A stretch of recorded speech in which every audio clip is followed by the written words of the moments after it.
حضرت مریم رضی اللہ تعالی عنہا پاک باز تھیں، مسجد میں رہی تھیں، پر مالک کی حکمت کے تقاضے بڑے عجیب ہیں نا۔ پھر جناب مریم کو اللہ تعالیٰ نے بغیر شوہر کے اولاد عطا کر دی۔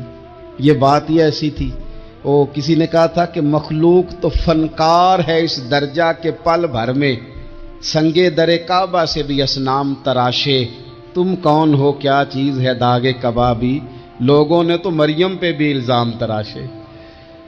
تو لوگوں نے کہا کدھر سے لے آئی بچہ، تیرا باپ تو ایسا نہیں تھا، کہاں سے لے آئی؟ اللہ کرے میں آپ کو سمجھا سکوں، ذرا اپنے آپ کو وہاں کھڑا کریں کہ ایک پاک باز عورت، پاک باپ کی بیٹی، طیب ماں کی بیٹی، اور اللہ کے گھر میں پرورش پانے والی خاتون، ایک وہ وقت اور ایک یہ وقت کہ اس عورت کو کٹہرے میں کھڑا کر کے پوچھا جا رہا ہے کہ معاذ اللہ تیری گود میں بچہ جائز نہیں ہے، کہاں سے لائی ہے؟ اب خود سے صفائیاں بندہ کتنی کو دے، کتنی کو وضاحتیں کرے۔ اور میں نے تو اپنی زندگی میں دیکھا ہے زیادہ وضاحت دینے والے کو بھی لوگ جھوٹا سمجھنے لگ جاتے ہیں، زیادہ وضاحت دینے پر بھی لوگ کمزوری کا اظہار سمجھتے ہیں کہ کمزور پڑ گیا۔ آپ صلح کی کوشش کرتے ہیں، سامنے والا بزدل سمجھ لیتا ہے، زیادہ وضاحتیں بھی کمزور کر دیتی ہیں۔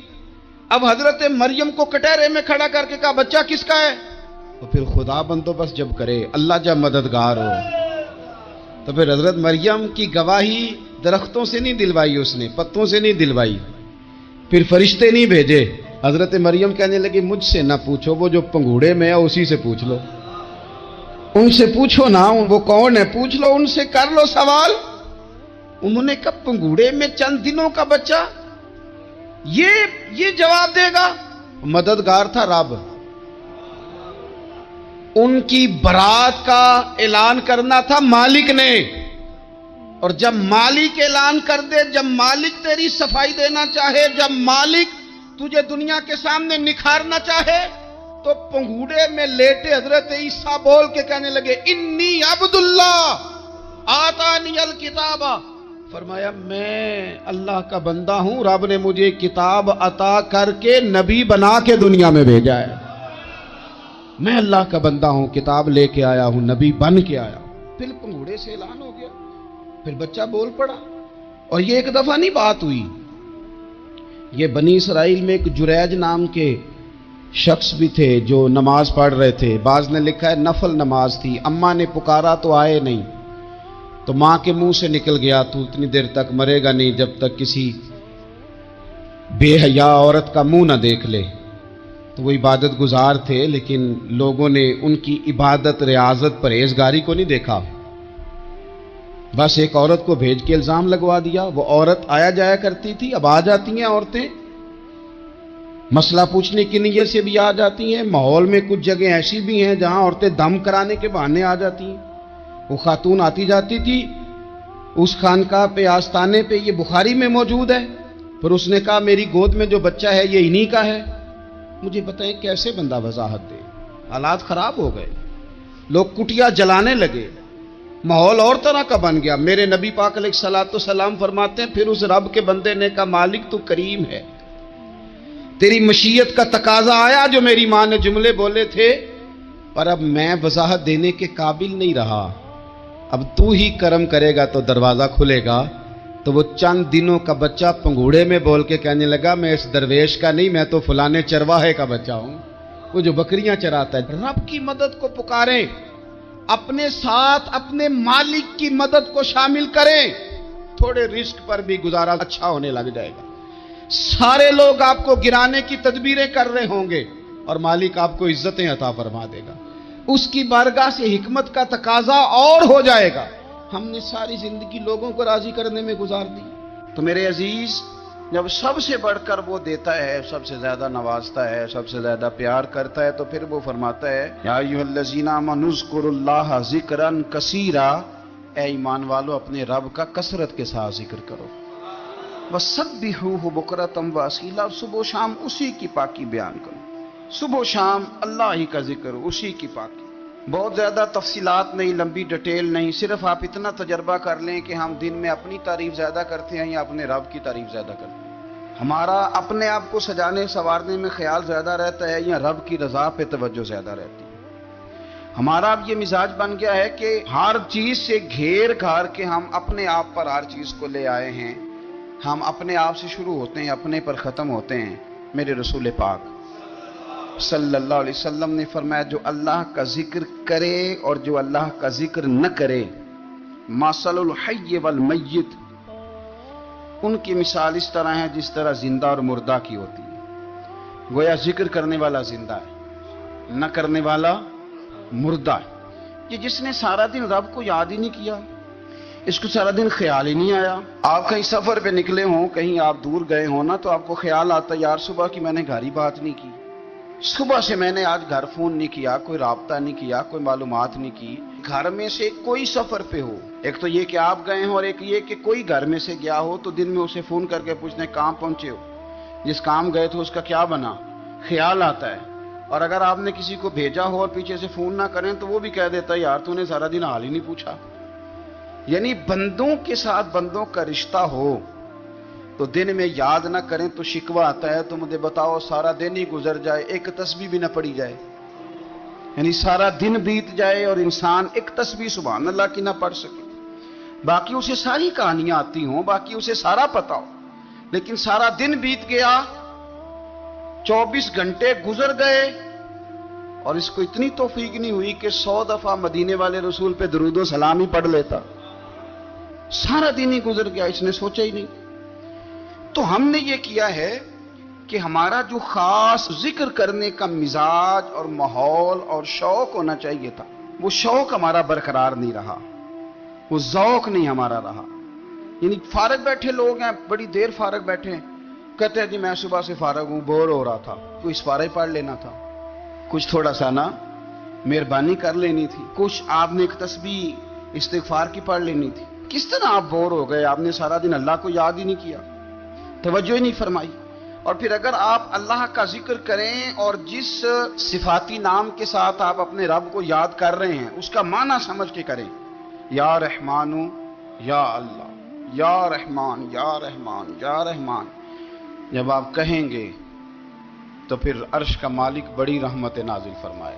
جب آپ کہیں گے یا کریم یا کریم یا کریم تو پھر وہ کرم کے دروازے کھول دیتا ہے. آپ کا ایک خاص رنگ ہو. میرے نبی پاک صلی اللہ تعالی علیہ وسلم نے ارشاد فرمایا کہ تم نہ دنیا میں رہ کے مجھ پہ درود و سلام پڑھو.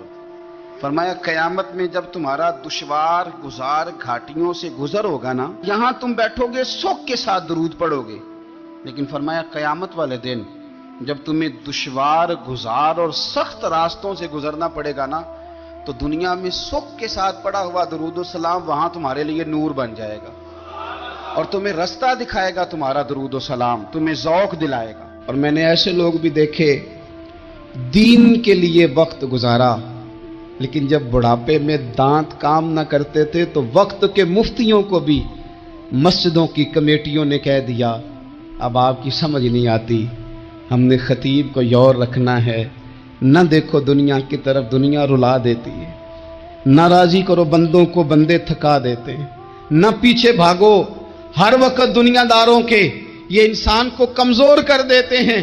وہ تو کریم ہی بڑا ہے، 2 آنسو زمین پر بعد میں گرتے ہیں، بندے کے گناہ سارے پہلے معاف فرما دیتا ہے.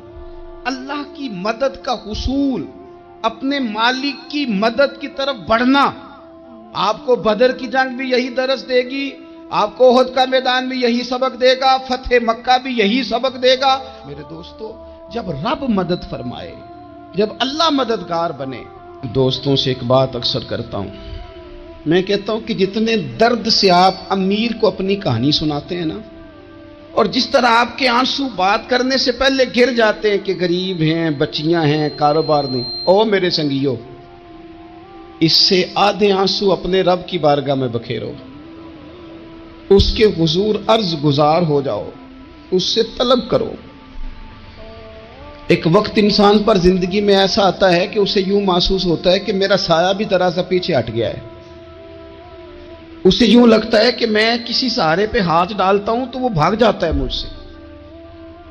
لیکن مالک کی بارگاہ ایسی عظیم بارگاہ ہے رب رسول کے آستانے اتنے بڑے ہیں کہ آپ جب وہاں کشکول طلب دراز کرتے ہیں تو جھولی پھیلانے میں دیر لگتی ہے، ان کو بھرنے میں تو کوئی دیر نہیں لگتی۔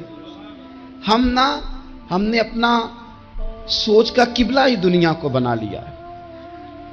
یہ جو اللہ والوں کی مدد ہے یہ تو اللہ ہی کی مدد ہے، لیکن یہ جو سیٹھوں کی طرف توجہ کرنا، نوابوں کی طرف توجہ کرنا، دنیا داروں کی طرف توجہ کرنا اور اپنا مزاج اس طرح کا بنا لینا، یارو گردن کو جھکا دیتا ہے خیرات کا پتھر، جہاں میں مانگنے والوں کے سر کبھی اونچے نہیں ہوتے۔ اور اقبال کہتے ہیں غیرت ہے بڑی چیز جہان تگ و دو میں، پہناتی ہے یہ فقر کو تاج سردارا۔ میں عرض کروں گا کہ اپنی آپ جب توجہ کا قبلہ اللہ رسول کو بنائیں گے تو رب فرماتے وَيَرْزُقْهُ مِنْ حَيْثُ لَا يَحْتَسِبُ، میں نہ تجھے وہاں سے رزق دوں گا جہاں سے کبھی تیرا گمان بھی نہیں گیا ہوگا، کہ یہاں سے بھی مل سکتا ہے، تو نے سوچا بھی نہیں ہوگا۔ بخاری شریف میں حدیث ہے، حضرت جابر ابن عبداللہ فرماتے ہیں نبی پاک صلی اللہ علیہ وسلم نے 300 لوگوں کا ایک لشکر روانہ کیا کسی مہم کے لیے، کسی جہاد کے لیے۔ حضرت ابو عبیدہ بن جراح رضی اللہ تعالیٰ عنہ امیر لشکر تھے۔ فرماتے ہیں غربت اتنی زیادہ تھی، بھوک اتنی زیادہ تھی کہ ایک ایک کھجور دن میں ایک وقت کھانے کو ملتی تھی، اور کچھ دن ایسے آئے کہ اب کھجور بھی نہیں مل رہی۔ فرماتے ہیں اتنی زیادہ بھوک لگی مجاہدین کو 300 بندہ پتے کھا کے گزارا ہونے لگ گیا۔ یہ بخاری میں موجود ہے۔ آپ فرماتے ہیں کہ دریا کے کنارے ہمارا پڑاؤ تھا، ٹھہراؤ تھا، جب بھوک سے نڈھال ہو گئے وَيَرْزُقْهُ مِنْ حَيْثُ لَا يَحْتَسِبُ، اللہ وہاں سے روزی دیتا ہے، گمان بھی نہیں ہوتا۔ فرماتے ہیں ایک مچھلی اللہ تعالیٰ نے دریا کے کنارے بھیجی، فرماتے ہیں وہ تھی تو مچھلی پر پہاڑ جتنی تھی۔ بخاری میں لفظ ہیں، حضرت جابر ابن عبداللہ رضی اللہ تعالیٰ عنہ فرماتے ہیں 300 آدمی 18 دن تک اس مچھلی کو کھاتے رہے، مچھلی ختم ہی نہیں ہوئی۔ مچھلیاں نہیں، مچھلی کہتے ہیں 18 دن 300 بندہ کھاتا رہا، مچھلی ختم ہی نہیں ہوئی۔ اور فرماتے ہیں کہ اس کی ہڈی نکال کے، کانٹا کہیں گے آپ اپنی زبان میں، کہتے ہیں وہ نکال کے تو اس کو کھڑا کیا جب، تو اونٹ کجاوے سمیت اس کے بیچ سے گزر جاتا تھا، 2 اس کے کانٹے جوڑے۔ فرماتے ہیں وہ اس کا گوشت ہم کھاتے تھے اور اس کی چربی بطور تیل کے ہم جسموں پہ ملتے تھے، بیماروں کو اس سے سکون آتا تھا، تندرستی شفا ہوتی تھی۔ فرماتے ہیں ہم کھایا بھی ہم نے، اور کچھ لے کے ہم مدینے بھی گئے، اور قربان جائیں نبی پاک نے بھی اس میں سے کھایا۔ ہم نے عرض کی حضور یہ معمہ کیا ہے، یہ ماجرا کیا ہے؟ تو محبوب نے فرمایا تمہارے پاس غذا نہیں تھی، رب نے تمہارے لیے بندوبست کیا ہے، اللہ نے تمہیں دیا ہے۔ مکان شروع کر لیا، ایک صاحب نے وہ مکان بنانے لگے، آپ وہ حساب لگا رہے ہیں، کہتے ہیں میرے پاس اتنے پیسے ہیں، اتنے میں نے فلانے دوست سے کہنا ہے اس نے دے دینے، اتنے فلانے رشتہ دار سے کہنا ہے اس نے دے دینے، اتنے فلانے سے کہنا ہے اس نے دے دینے۔ یہ ساری کاپی بنا کے مکان شروع کر لیا۔ جو روز کہتا تھا کوئی حکم ہو جاتے 10 سب سے پہلے اس کو کہا میاں پیسے چاہیے دن، وہ کہندا ہو کل ہی منڈا ٹوریا ہے، کہتے تو پرسوں 10 داتے لب جانے سن۔ میں آپ کو اپنے تجربے کی بات بتا رہا ہوں۔ جن لوگوں کا خیال ہوتا ہے کہ آپ سٹارٹ کریں فلانا کام، ہم آپ کے ساتھ ہیں، اللہ کا ہی کوئی نظام ہے، وہ بالکل بھی نہیں ساتھ ہوتے۔ لیکن ایسا نہیں ہے کہ کوئی ساتھ نہیں ہوتا، اللہ تعالیٰ بڑے اسباب پیدا کرتا ہے، وہاں سے دیتا ہے جہاں سے گمان بھی۔ ہمارا یہ ذہن بن جاتا ہے ہم ساری اپنے حساب سے چلتے ہیں، اتنے رشتہ داروں سے، اتنے کون آپ کے ساتھ چلے گا، سوال ہی نہیں پیدا ہوتا۔ یہ سارے کام چھوڑ کے سب سے پہلے 2 رکعتیں پڑھو، اپنے رب کی بارگاہ میں، رسول کائنات کی بارگاہ میں گزارشات اور استغاثے پیش کرو، وہاں سے خیر طلب کرو۔ دنیا دار کیا دیں گے، کیا دے سکتے ہیں، کیا حیثیت ہوتی ہے کسی؟ اللہ کہتا ہے وہاں سے دوں گا۔ تو جو اللہ مال دے وہ لینا چاہیے کہ رشتہ داروں کا مال دیکھنا چاہیے؟ جو اللہ دے وہ لینا چاہیے کہ سیٹھوں نوابوں کی جیبیں دیکھنی چاہیے؟ جو اللہ دے وہ قبول کرنا چاہیے یا دیکھنا چاہیے کون سا آدمی کہاں پہنچ گیا؟ چھوڑو، اپنی مٹی پہ چلنے کا سلیقہ سیکھو۔ کسی کے سنگ مرمر پہ چلو گے تو پھسل جاؤ گے، پھسل جا۔ اس پر ایک اور بات عرض کر دوں صحیح بخاری سے، مسلم سے ایک اور بات، کچھ چیزیں ایسی ہیں جن سے اللہ کی مدد آتی ہے، مدد ملتی ہے. ایک چیز ان میں سے ایسی ہے جس سے بہت مدد نازل ہوتی، وہ ہے کہ جب رب آپ کو دے نا تو پھر آپ بھی اس کے رستے میں دیں، پھر مدد آتی ہے، پھر اور آتا ہے. بخاری مسلم میں حدیث ہے، یہ زیادہ ہی توجہ طلب امر ہے، اس پر آپ غور کریں گے. حضرت ابو ہریرہ فرماتے ہیں کہ نبی پاک علیہ السلام نے فرمایا ایک شخص نے بادلوں کے اندر سے آواز سنی کہ فلاں آدمی کا کھیت اور باغ خشک ہو گیا ہے، وہاں برسو اور اس کے کھیت کو سیراب کرو. وہ بڑا حیران ہوا کہ بادل سے آواز آ رہی. پھر اس نے دیکھا کہ ایک پہاڑی پر بارش ہوئی، وہ بادل وہاں برسا، پھر نالیوں سے ہوتا ہوا پانی ایک طرف چلا. تو جس نے آواز سنی تھی، حضور بیان کر رہے ہیں، وہ بھی پیچھے پیچھے چلا کہ پانی کدھر جا رہا ہے. اس نے جا کے دیکھا کہ ایک مقام پہ ایک باغ کو وہ پانی لگ رہا ہے اور ایک آدمی وہ پانی لگا رہا ہے. اس نے اس سے پوچھا تیرا نام کیا ہے؟ اس نے کہا کیوں؟ کہنے لگا بتا نا. اس نے نام بتایا تو کہنے لگا یہی تو وہ نام ہے جو میں نے بادلوں کے اندر سے سنا ہے کہ فلاں کے کھیت کو پانی دے دو. اس نے کہا یار تو کیا عمل کرتا ہے کہ اسپیشل تیرے لیے بارش برسے؟ یہ بخاری پڑھ رہا ہوں، سیاستہ سے حدیث عرض کر رہا ہوں. اس سے پوچھا تو کیا کام کرتا ہے کہ جناب اللہ تبارک و تعالیٰ کا حکم کرم آیا کہ خاص تیرے لیے پانی برسے اور تیرے کھیت کو سیراب کرے. تو اس نے کہا چھوٹا ذمہ دار ہوں، پر جب فصل اگتی ہے تو 3 حصے کرتا ہوں. ایک حصہ اپنے بال بچوں پہ، بہن بھائیوں پہ خرچ کرتا ہوں، ایک حصہ پورا، اور ایک حصہ دوبارہ کاشتکاری پہ لگاتا ہوں، اور تیسرا حصہ خالص میں نے مسکینوں، یتیموں اور غریبوں کے لیے رکھا ہوا. وہ جو تیسرا حصہ، اللہ کرے آپ سمجھیں، وہ رب کے بندوں پہ تیسرا حصہ خرچ کرتا ہے نا، تو کریم مالک نے فرمایا جہاں سے غریب کا حصہ جاتا ہے وہ کھیت خشک نہیں رہنا چاہیے. وہ جہاں سے مسکین روٹی کھاتے ہیں وہ خشک نہ رہے. جہاں سے یتیموں کو کچھ آتا ہے کہیں اس کی فصل رہ نہ جائے. میں اور آپ بھی اگر اپنے مال میں مسکینوں، یتیموں، غریبوں کے حصے رکھ لیں گے تو فصلیں خشک نہیں رہیں گی. ان کے اندر تازگی آئے گی، نور آئے گا، کرم آئے گا، خاص کر خدا کی رحمت برسے گی. مدد اللہ سے چاہیں، اپنی توجہات کا مرکز رب رسول کی ذات کو بنائیں، پھر آپ محسوس کریں گے کہ بڑی جلدی اللہ تعالیٰ کی مدد آنے لگی ہے. کبھی آپ صرف کہہ دیں نا میرا رب میرے ساتھ ہے، اس لفظ میں اتنی طاقت ہے کہ دشمن ویسے زہر ہو جاتا ہے. زندگی میں کسی سے بھی لڑائی ہو تو اچھی طرح سوچ لیں کہ اللہ اس طرف ہے یا اس طرف ہے. اگر آپ زیادتی پہ ہیں تو پھر رب مظلوم کی جانب ہے. اگر اللہ کی مدد آپ کے ساتھ ہے تو دنیا کی کوئی طاقت آپ کو گرا نہیں سکتی. اور اگر آپ مظلوم کے مقابلے میں ظالم بن کے آپ کھڑے ہو گئے ہیں اور آپ نے رویہ وہ اختیار کیا ہے کہ جس میں مدد نہیں آئے گی، تو پھر یاد رکھ لیں کہ آپ کوئی بھی ہیں، کہاں بھی ہیں، آپ کمزور ہیں. طاقتور تھے ابتدائے اسلام میں، ظاہری طاقت تھی کفار مکہ کے پاس، وہ ڈنڈوں سے مارتے تھے غریبوں کو، ان کے ہاتھوں میں ڈنڈے تھے، پر خدائی طاقت ان مظلوموں کے ساتھ تھی. صاحب زرقانی نے لکھا ہے حضرت زنیرہ رضی اللہ تعالیٰ عنہ ایک لونڈی ہیں، غریب ہیں، ماڑے دا کی کام محمد نس جانا یا رونا، غریب سادی بی بی اور لونڈی کنیزہ، ایک مشرک کی کنیزہ تھی. انہوں نے کلمہ پڑھ لیا. وہ ڈنڈوں سے مارتا، دروں سے مارتا، تکلیف دیتا. حضرت زنیرہ رضی اللہ تعالیٰ عنہ کو اتنا مارا، اتنا مارا. اب آپ ایک اور پہلو پر بھی غور کریں، مار بھی پڑ رہی ہے پر خدا ادھر ہی ہے، اللہ کی مدد ادھر ہی ہے. رب کہتا ہے کہ پہلے تو صبر کرنا، ان اللہ مع الصابرین، تو صبر کرے گا تو پھر رب کی معیت ملے گی. ذرا ٹھہرنا، تو تھوڑا ڈٹنا. ان الذین قالوا ربنا اللہ ثم استقاموا تتنزل علیہم الملائکہ. تو کہے اللہ میرا رب ہے، پھر تو پہلے ڈٹ، پہلے تو نے ڈٹنا ہے. ثم استقاموا، جو ڈٹ گیا، تتنزل علیہم الملائکہ، ڈٹنے والے کے لیے مدد آتی. پہلے تھوڑا ٹھہرنا پڑتا ہے، پہلے تھوڑا صبر کرنا پڑتا ہے، حوصلہ کرنا پڑتا، اس کے بعد مدد آتی. مار پڑ رہی ہے، مارا جا رہا ہے.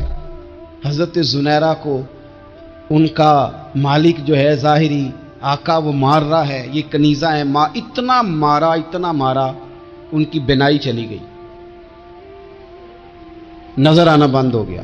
ابو جہل آیا اور کہنے لگا زنیرہ دیکھا نا ہمارے بت تیری آنکھیں لے گئے، معاذ اللہ، لات و منات ہمارے بتوں نے تجھے اندھا کر دیا۔ اب ایسا نہیں ہے کہ بی بی روتی جا رہی ہے، مایوسی معاذ اللہ، پریشانی غریبی بڑی ہے، پوچھنے والا کوئی نہیں، یہ باتیں نہیں۔ کیا جملے ہیں خاتون کے، کیا لفظ ہیں۔ ابو جال نے تنزیہ کہا معاذ اللہ، کہنے لگا دیکھا نا ہمارے بتوں نے تجھے اندھا کر دیا۔ تو جناب زنیرہ آنکھوں کی بینائی گئی ہے، رات کو گئی ہے، دکھ ابھی تازہ ہے، لیکن اللہ پہ جو توکل ہے، اپنے مالک سے جو رشتہ ہے وہ اتنا مضبوط ہے، اتنا طاقتور ہے، اس میں اتنی گہرائی ہے کہ حضرت زنیرہ بول کے نا اتنی قوت سے بولی، اتنی طاقت سے بولی کہ پورے کفر پر لرزہ طاری ہو گیا۔ فرمانے لگی تمہارے بتوں کی کیا اوقات ہے کہ وہ میری بینائی لے جائیں، یہ میری رب کی حکمت کا تقاضا ہے۔ جب تک اس نے چاہا زنیرہ دیکھتی رہی، اور جب اس نے چاہا زنیرہ کی آنکھوں کی بینائی چلی گئی، اور اگر وہ چاہے گا نا تو بینائی واپس بھی کر دے گا۔ اگر ہو ذوق یقین پیدا تو کٹ جاتی ہیں زنجیریں، اگر وہ چاہے گا تو بینائی آ بھی جائے گی۔ حضرت زنیرہ نے رات کو یہ لفظ کہے، ابو جال اور سارے کفار ڈر کے سن کے چلے گئے، آپ اطمینان سے آ کے بستر پہ سوئی۔ جب سویرے اٹھی تو اللہ نے آنکھوں کی روشنی واپس کر دی تھی، آنکھوں کی۔ اب چھڑی پکڑی ہے، بازاروں میں گھومتی ہے، کہتے ہیں بلاؤ کدھر ہے تمہارے نات و منات، دیکھو میرے رب نے روشنی واپس کر دی، آ کر میرے ساتھ ادھر آ، ستمگر ہنر آزمائیں، تو تیر آزما ہم جگر آزمائیں۔ بیمار لوگوں یاد رکھو، کہہ دیا ڈاکٹر نے کہ تو بڑا بیمار ہے، تو بڑا کمزور ہے، یہ ہو گیا وہ ہو گیا، تو ڈاکٹر اپنے علم کے مطابق بات کر رہا ہے، ہوگا تو وہ جو میرا رب چاہے گا۔ کمزور ہو جانا، پریشان ہو جانا، تکلیف میں آ جانا، پتہ نہیں بات ہو گئی ہے تو جانے کیا ہو جائے گا۔ اپنی زندگی کے اندر اپنے رب سے رشتہ مضبوط کریں، رسول کائنات سے رشتہ مضبوط کریں، اللہ والوں سے رشتہ مضبوط کریں۔ حضرت زنیرہ نے پیغام دیا کہ زندگی میں جو جینا چاہتے ہیں تو وہ رب کا نام لے کے جی سکتے ہیں، جو اپنی زندگی میں خوشیاں دیکھنا چاہتے ہیں تو رسول اللہ کے نام پر خوشیاں دیکھی جا سکتی ہیں۔ توکل کی بنیاد پر بندہ خوشیاں لے سکتا ہے، اور اگر انسان میں توکل نہیں ہے تو پھر وہ اس کالے جادو سے بھی ڈر رہا ہے، وہ نیلے سے بھی ڈر رہا ہے، وہ پیلے سے بھی ڈر رہا ہے، وہ فلانے سے بھی ڈر رہا ہے، وہ میرے خلاف فلانا رشتہ دار سازش کر رہا ہے تو ڈر رہا ہے، فلانا میرے بارے میں یہ کر رہا ہے تو ڈر رہا ہے، وہ پتہ نہیں دنیا ادھر ہو جائے گی تو کیا ہو جائے گا، اٹھ باندھ کمر کیوں ڈرتا ہے، پھر دیکھ خدا کیا کرتا ہے۔ تو اس ساری گفتگو کا نچوڑ آپ کو یہ عرض کیا ہے، سب سے پہلے تو یہ کہ میدانوں میں مدد بھی اللہ کی، رزق میں مدد بھی اللہ کی، فصلیں خشک ہوں تو مدد پھر بھی اللہ کرے، تو پھر ساری مدد، اور اگر انسان بیمار ہو تو پھر بھی مدد اللہ کی۔ تو اپنے اللہ کی جانب توجہ کو بڑھائیں، آپ اللہ سے مدد کے سوالی بنیں۔ ترمذی کی ایک حدیث ہے، میں آپ کو زندگی کا تجربہ بتاتا ہوں کہ جب میں بڑا پریشان ہوتا ہوں تو یہ والی روایت کھول لیتا ہوں، مزہ دیتی ہے۔ میرے نبی پاک علیہ السلام نے فرمایا اپنے دکھ سیٹھوں نوابوں کو نہ کہنا، مالداروں کا نہ کہنا، ورنہ اللہ تمہیں کبھی غنی نہیں کرے گا۔ فرمایا اپنے دکھ اپنے رب کی بارگاہ میں عرض کرنا، جلدی کرے یا دیر سے کرے اللہ تمہیں لوگوں سے بے نیاز کر دے گا، اللہ تمہیں غنی کر دے گا۔ رات کو بیٹھو نا اس کی بارگاہ میں، اسے دکھڑے سناؤ، چھوٹی چھوٹی باتیں۔ حضور نے فرمایا نمک بھی مانگو تو رب سے مانگو، چھوٹی چھوٹی بات سے شروع کرو نا۔ جب بندہ شروع کرتا ہے نا چھوٹی چھوٹی چیزیں تو بڑی ساری چیزیں یہ اس طرح ہوتا ہے جیسے بندہ رب سے گفتگو کر رہا ہے، مالک مجھے یہ چاہیے، مالک میں یہاں کمزور ہوں، اللہ میں یہاں پریشان ہوں۔ آپ یہ کر کے تو دیکھیں، لمبی لمبی دعائیں مانگ کے تو دیکھیں، اس کے حضور جوڑ کے تو دیکھیں۔